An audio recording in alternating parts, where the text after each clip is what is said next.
достар, біз енді досым екеуміз қар жасайтын боламыз. Қарда ең бірінші мына кішкентай ақпен. Соны бұлай майыстырамыз. Білмеймін, осы қалғанын аламыз. Осы жерге қоямыз да, қалғандарын бет-бетін сыпырып аламыз. Сосын мынандай ақпет қалды. Оны бұлай майыстырамыз, сосын тағы да бір рет майыстырамыз.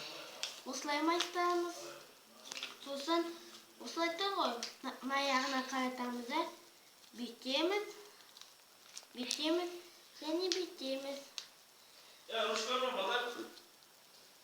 Мынандай болып шықты. Енді достар, біз астын бұлай сызығы бар ғой, біз астын бүйтіп қиямыз.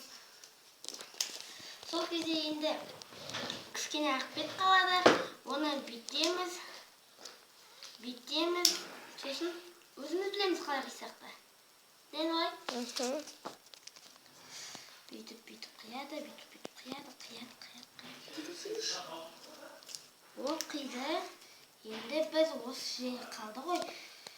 Осы жерді қия береміз. Кішкентай аппақ болып шықты. Енді оны топақ етеміз. Етілмейді ғой бірақ. Осыны бүйтеді. Қисақ, мынау кішкентай ақбет болды. Бірақ ішін аштық, қарасақ қар болып шықты. Ал достарым, мынау негізі үлкен болып істелінеді. Біз негізі бұдан үлкен болып істеу керек. Өйткені біз кішкентай ақбетте істедік.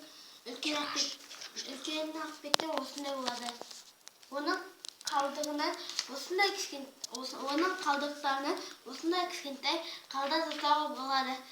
Қыста бұлай терезеге іліп қоюға өте әдемі. Мінекей, мынау біздің бана жасаған қарымыз. Мінекей, Ерасыл досымыз екеуміз ұстаушыш. Біздің қарымыз өте әдемі.